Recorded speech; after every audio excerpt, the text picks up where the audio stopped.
ఇప్పుడు అతను చిన్నప్పటి నుంచి మీకు తెలుసు కదా, అల్లరి నరేష్ అంటే ఈవి సత్యనారాయణ గారు అబ్బాయి కదా. అసలు అతను ప్రోగ్రెస్ చూస్తే మీకు ఏమనిపిస్తుందండి?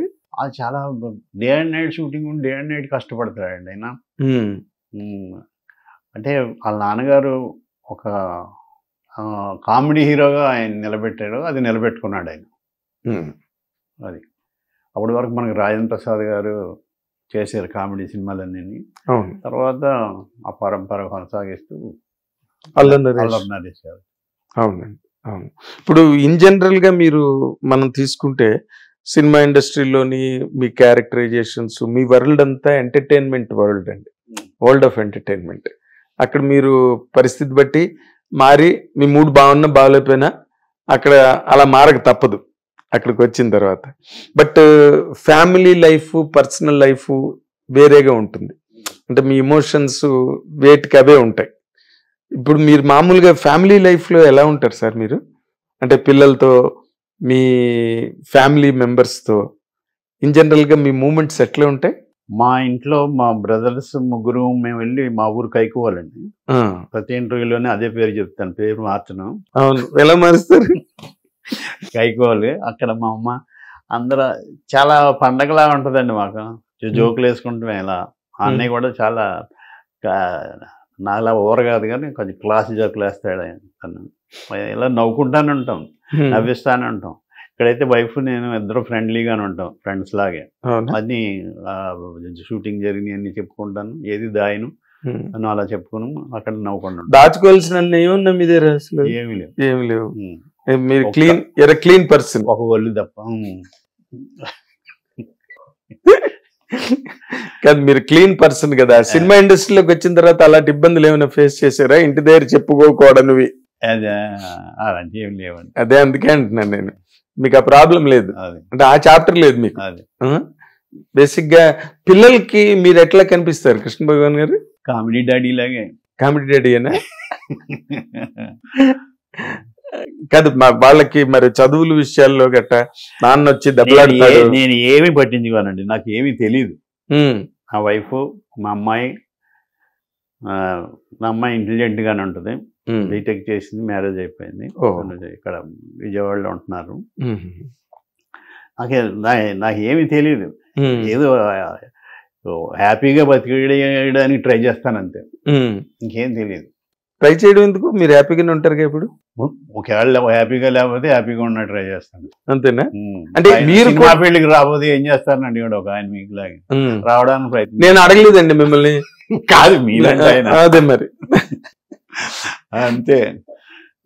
ఏమడిగారు మిమ్మల్ని? అంటే ఇండస్ట్రీకి రాకపోతే ఏం చేసేవారు? రావడానికి ప్రయత్నం చేసేవాడు. రావడానికి ఇండస్ట్రీకి వచ్చిన తర్వాత మళ్ళీ మన వల్ల కాదురా బాబు ఈ ఇండస్ట్రీ, హ్యాపీగా మన ఊరిలో జోకులు వేసుకుంటూ హాయిగా వ్యవసాయం చేసుకుంటూ అని అనిపించిందా ఎప్పుడైనా మీకు? లేదు, అనిపించలేదు. ఇష్టం కాదా? ఇష్టం. సినిమా ఇండస్ట్రీకి భూమి కన్నా ఎక్కువ ఆకర్షణ శక్తి ఎక్కువ. అవునండి. రిటైర్ అయిపోయి వెళ్ళిపోయినా మళ్ళీ వస్తాడు. రాజశేఖర్ మేకప్ వేసిన వ్యాసం, జూనియర్ ఆర్టిస్ట్ వేసం ఉందంటే ఇంకా అది వద్దా, అది పోదు, అంత అట్రాక్షన్ ఉంది. అవునండి, 100%. సో మీకు ఒకవేళ అలాంటి సందర్భాలు వచ్చాయి అంటే నేను తెచ్చుకున్నాయి తప్ప ఏదో వాటిలంతటా నేను వచ్చినాయి నేను బాధపడ్డాను కాకుండా, చెన్నైలో ఉండేవాడిని అండి, రూమ్లో ఉండేవాళ్ళు. గానా భజానా తప్ప ఎవరి దగ్గరికి వెళ్ళేవాడిని కాదు.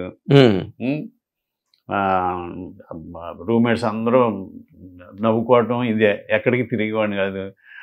ఒక నెల ఇట్లకి మా అమ్మ కాళ్ళ మీద పడితే ఎంతో 5,000 10,000 ఇది ఇస్తే ఆ డబ్బులు అయిపోగానే టికెట్ డబ్బులు ఉంచుకొని ట్రైన్ ఎక్కి మళ్ళీ ఇంటికి వెళ్ళిపోయి 3 నెలల తర్వాత మళ్ళీ వచ్చేవాడిని.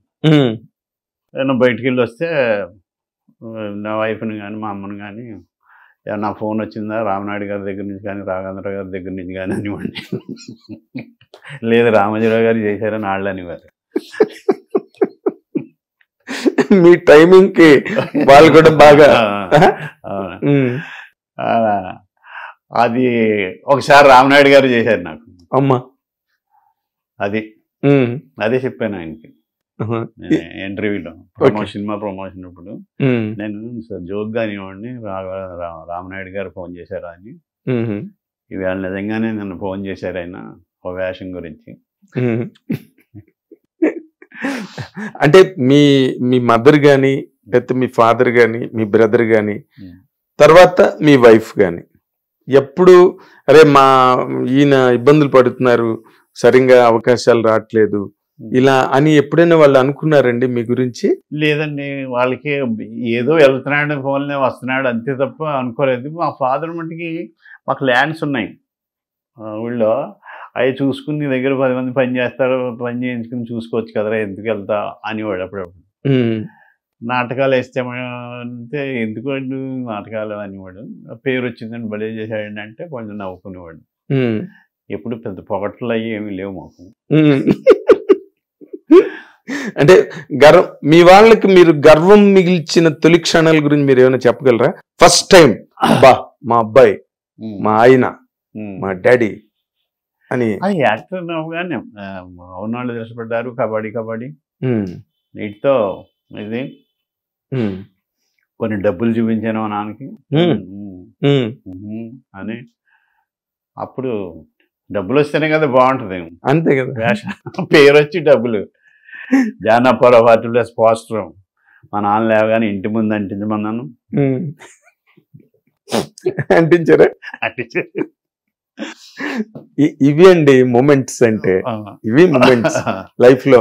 మీరు బెంచ్ కార్ కొనుక్కున్నారా, లేకపోతే సెంట్రల్ ఏసీ పెట్టుకున్నారా, ఇది కాదు. ఆ పాస్టర్ ఏమన్నారే అది రియల్ మూమెంట్. అది మద్రాసులో నాకు మా అమ్మ కాళ్ళ మీద పడివాడిని, కాళ్ళకి నమస్కారం పెట్టేవాడిని.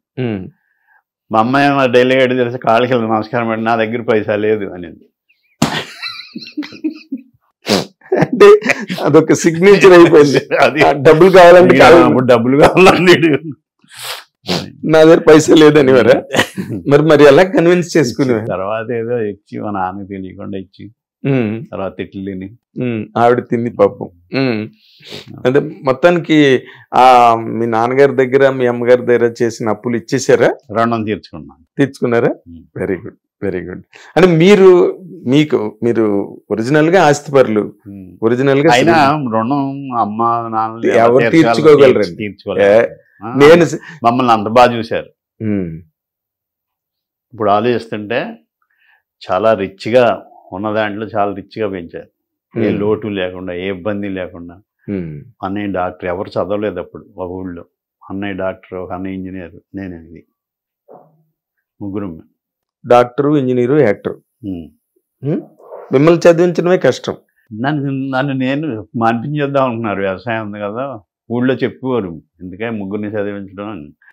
నేనే ఆ ముందు చదివాడు క్లాస్ పుస్తకాలు తెచ్చేసుకుని ముందే అవి తెచ్చుకుని నేను హైదరాబాద్లో చదివి.